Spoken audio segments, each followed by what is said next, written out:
Erravelli farm house లో బుజ్జగింపుల పరంపర కొనసాగుతూనే ఉంది. మధ్యలో 3 రోజులు బ్రేక్ తీసుకున్న కేసీఆర్ మళ్లీ పార్టీ నేతలను బుజ్జగించడం మొదలుపెట్టారు. పార్టీ వీడొద్దంటూ ఉన్నటువంటి ఎమ్మెల్యేలను జెడ్పీ చైర్మన్లను బతిమిలాడుతున్నారు. ఆ క్రమంలో మళ్లీ అధికారంలోకి వచ్చేది బీఆర్ఎస్ఏనని, ఈసారి 15 ఏళ్లు అధికారంలో ఉంటామని వారికి భరోసా ఇస్తూ ఉండటం విశేషం. అయితే ఆ మాటల మాంత్రికుడు ఎన్ని ప్రయత్నాలు చేస్తున్నా ఎమ్మెల్యేలతో పాటు ఇతర నేతలు కారు దిగేందుకు సిద్ధమవుతున్నారట.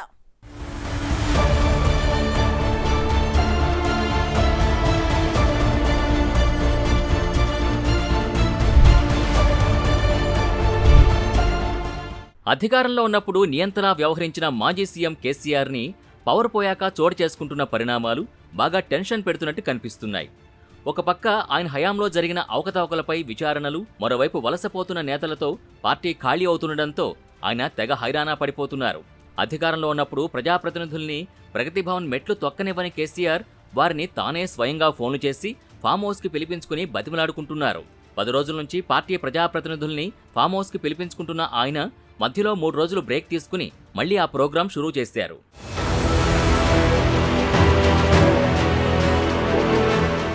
ఇప్పటికే కేసీఆర్ పార్టీ ఎమ్మెల్యేలకి ఫోన్లు చేసి ఫామ్ హౌస్కి పిలిపించుకుని తెగ బొజ్జగించారు. వారికి కూడా ఫ్యూచర్ మందేనని భరోసా ఇచ్చారు. ఆయన అలా భరోసా ఇచ్చి అంతలా బతిమలాడినా ఎమ్మెల్యేలు పార్టీలో కొనసాగుతున్నారా అంటే అదీ లేదు. చేవెళ్ల ఎమ్మెల్యే కాళే యాదయ్యని ఇలాగే ఫామ్ హౌస్కి పిలిపించుకుని బొజ్జగించారు. మరుసటి రోజే యాదయ్య ఢిల్లీ వెళ్లి సీఎం రేవంత్ రెడ్డి సమక్షంలో కాంగ్రెస్ పార్టీలో చేరిపోయారు. యాదయ్య పార్టీ మార్పుతో బీఆర్ఎస్ ఎమ్మెల్యేల కౌంట్ 39 నుంచి 32కు పడిపోయింది. ఎమ్మెల్యేల్ని బొజ్జగించినా ఫలితం లేకపోతుండటంతో కేసీఆర్ మిగిలిన నాయకులనైనా కాపాడుకోవడానికి తాపత్రయపడుతున్నారు.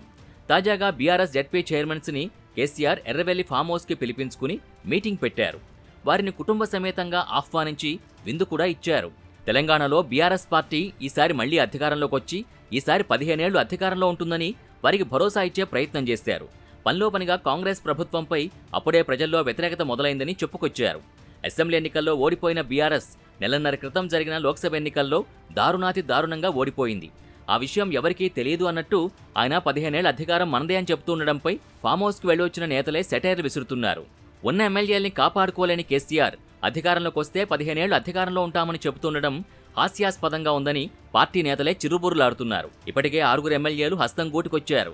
రానున్న రోజుల్లో మరికొందరు ఎమ్మెల్యేలు కాంగ్రెస్ పార్టీలో జాయిన్ అవుతారన్న టాక్ వినిపిస్తోంది.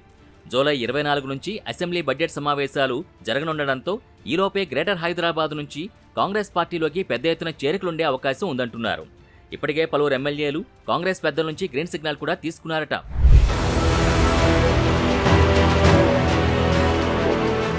LB Nagar MLA Sudheer Reddy, Amberpet MLA Kaleru Venkatesh, Musheerabad MLA Mutha Gopal, Uppal MLA Bandari Laxma Reddy చేరిక దాదాపుగా ఖాయమైందట. మొన్నటి వరకు సైలెంట్గా ఉన్న మాజీ మంత్రి సనత్ నగర్ ఎమ్మెల్యే తలసాని శ్రీనివాస్ యాదవ్ ఇప్పుడు అంతే సైలెంట్గా కాంగ్రెస్ పార్టీలో చేరేందుకు పావులు కదుపుతున్నారట. అందుకోసం ఇండియా కూటమిలో కీలకంగా ఉన్న అఖిలేష్ యాదవ్తో మంతనాలు జరుపుతున్నారట. తలసాని ప్రయత్నాలు ఫలిస్తే గ్రేటర్లో కారు ఖాళీ అవడం ఖాయంగా కనిపిస్తోంది.